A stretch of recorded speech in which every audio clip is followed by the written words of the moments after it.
જય Hind. Only first ચેનલમાં તમારા દરેકે દરેક મિત્રોનું હાર્દિક સ્વાગત છે. તો મિત્રો, આજે આપણે વિડીયોમાં જોવાના છીએ કે પોલીસ કોન્સ્ટેબલ, પીએસઆઈ અને એસઆઈ જેવી પરીક્ષાઓ ટૂંક સમયમાં આવી રહી છે અને એ પરીક્ષાના મિત્રો જે બંધારણનો મિત્રો જે ટોપિક છે, બંધારણ ટોપિક મિત્રો પૂછાય છે. તો મિત્રો, જે પોલીસ કોન્સ્ટેબલ જે પરીક્ષા આવવાની છે એની અંદર બંધારણ ટોપિક મિત્રો 30 માર્કનો પૂછાવાનો છે અને પીએસઆઈ મિત્રો 25 ગુણનો પ્રશ્ન પૂછાવાનો છે, જે ટોપિક પૂછાવાનો મિત્રો. અને આપણે જે આ પ્રશ્નો મિત્રો લઈએ છીએ એ પ્રશ્નો આગળની જે ઘણી બધી પરીક્ષાઓ લેવાઈ ચૂકી છે એમાં મિત્રો પૂછાયેલા પ્રશ્નો લઈએ છીએ.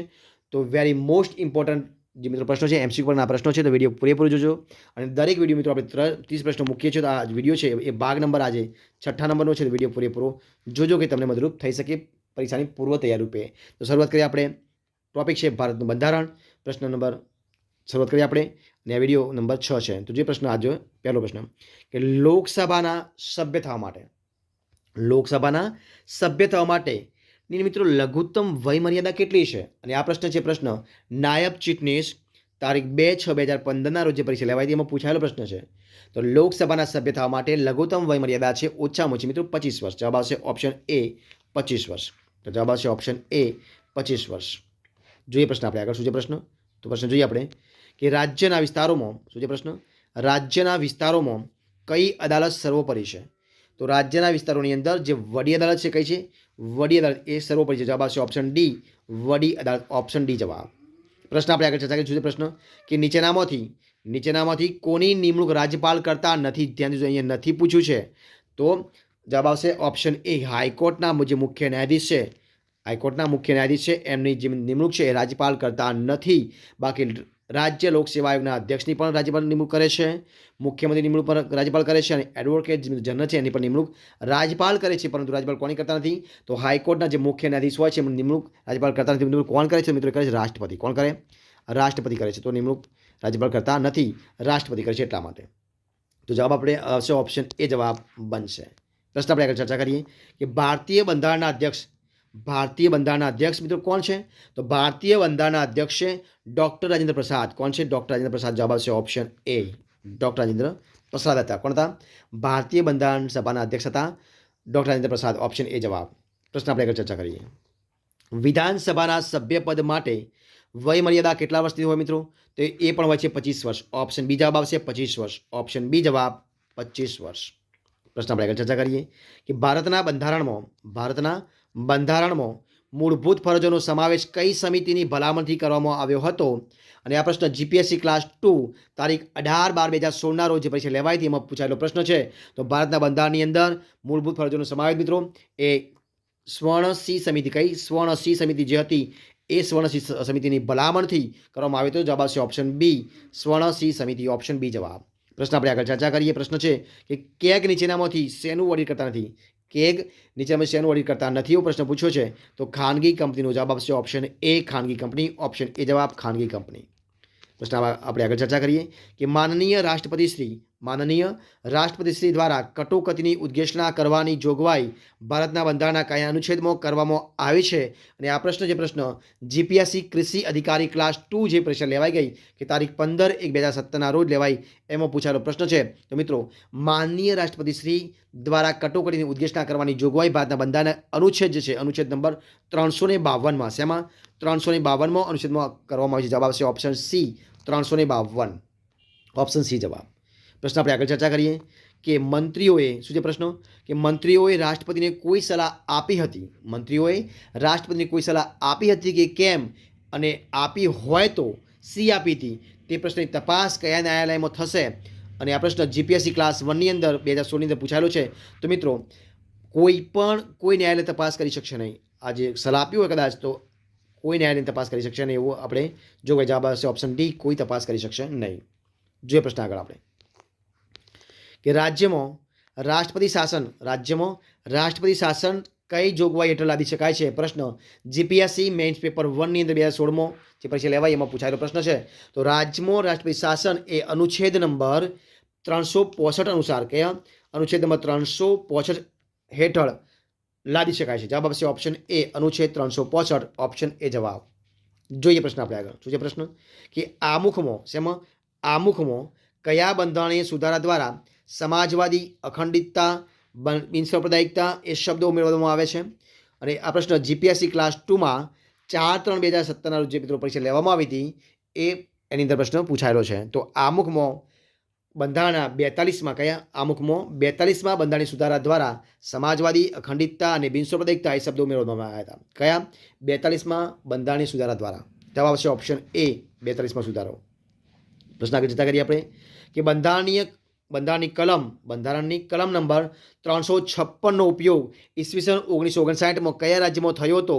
અને આ પ્રશ્ન જીપીએસસી પ્રિલિમ 2014માં લેવાયેલો પ્રશ્ન છે. તો જે પરીક્ષા પૂછાય છે એમાં લેવાનો પ્રશ્ન છે. તો બંધારણની કલમ નંબર 356ની અંદર ઉપયોગ 1959ની અંદર કેરળ રાજ્યમાં, કયા રાજ્યમાં? કેરળ રાજ્યમાં થયો હતો. જવાબ આવશે option A Kerala. Option A જવાબ આવશે કેરળ. પ્રશ્ન આપણે આગળ ચર્ચા કરીએ કે નીચેનામાંથી કયા મહાનુભાવોને ઉપરાષ્ટ્રપતિ પદ મળ્યા બાદ રાષ્ટ્રપતિ બનવાનો અવસર પણ પ્રાપ્ત થયો છે? તો મિત્રો એવા કોણ હતા? તો જવાબ શું આવશે? જવાબ આવશે વીવી ગીરી. ઓપ્શન સી જવાબ આવશે વીવી ગીરી. ઓપ્શન સી જવાબ.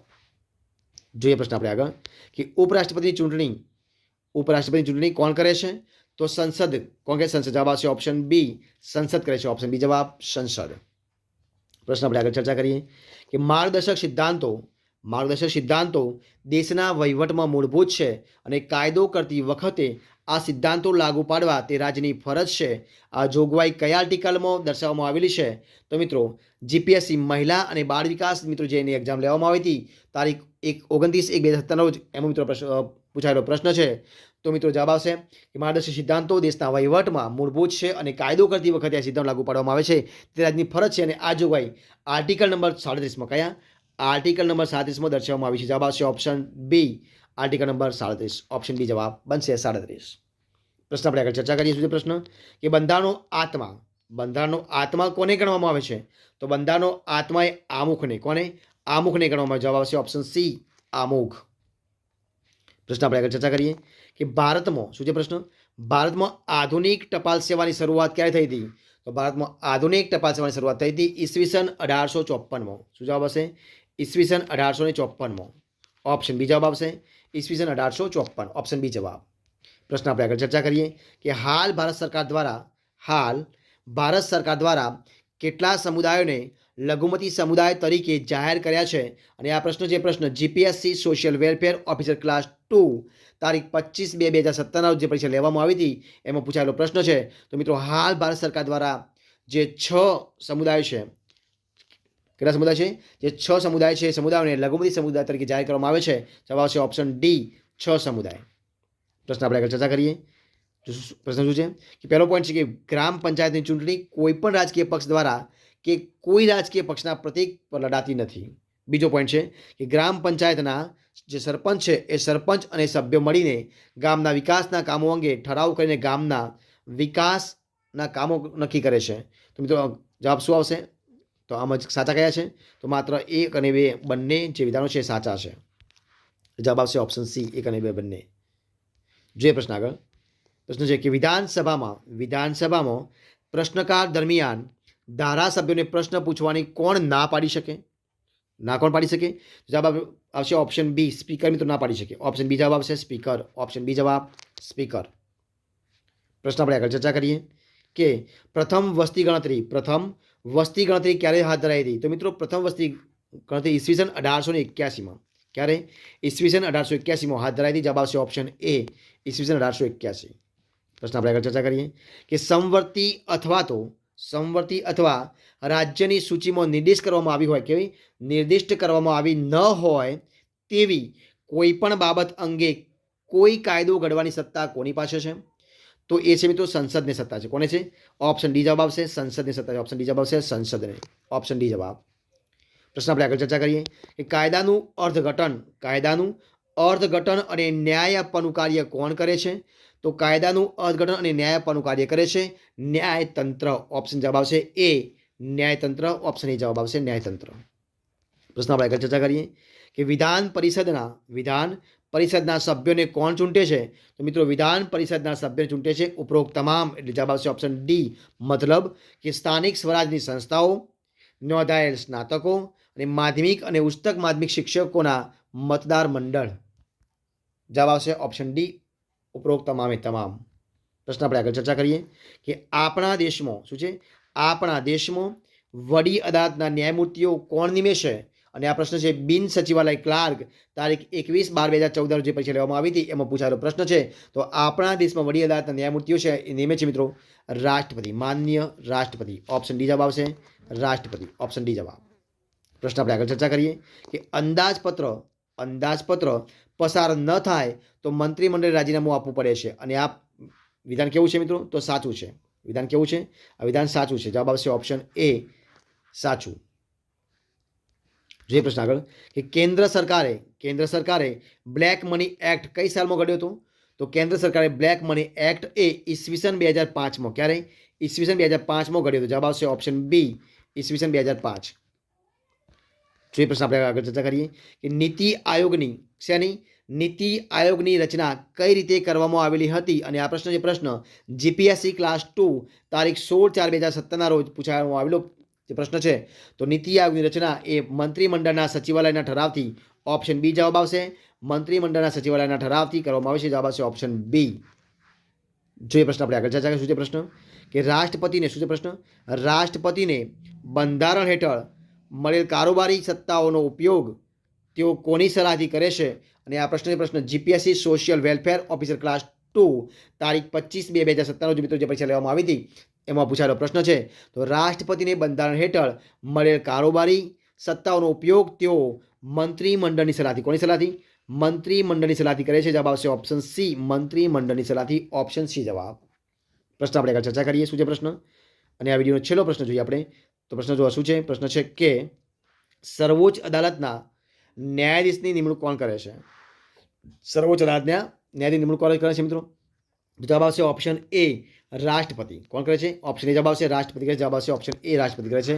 તો મિત્રો અહીંયા આપણે જે 30 પ્રશ્નનો વિડીયો જે છે આપણે અહીંયા સંપૂર્ણપણે પૂરો કરીએ છીએ. તો જો તમને મારો વિડીયો પસંદ આવ્યો હોય, ગમતો હોય, યુઝફુલ લાગ્યો હોય તો એને લાઇક ખાસ કરવાની છે. તમારે કોમેન્ટ પણ કરવાની, જે તમારે કોમેન્ટ પણ કરવાની છે. અને તમારા મિત્રોને વિડીયો શેર પણ કરવાનો છે. અને છેલ્લે ચેનલમાં નવા હોય તેને સબસ્ક્રાઈબ ન કરી હોય તો ઓનલી ફોર સ્ટડી ચેનલને સબસ્ક્રાઈબ કરવા માટે વિનંતી છે. મારા વિડીયોને પહેલાંથી છેલ્લા સુધી જોવા માટે તમારા દરેક મિત્રો દિલથી ખૂબ ખૂબ આભાર માનું છું. ફરી મળીશું એક નવા ટોપિક સાથે, નવા વિડીયો સાથે. ત્યાં સુધી બની રહો. જય હિન્દ, જય ભારત. Best of luck.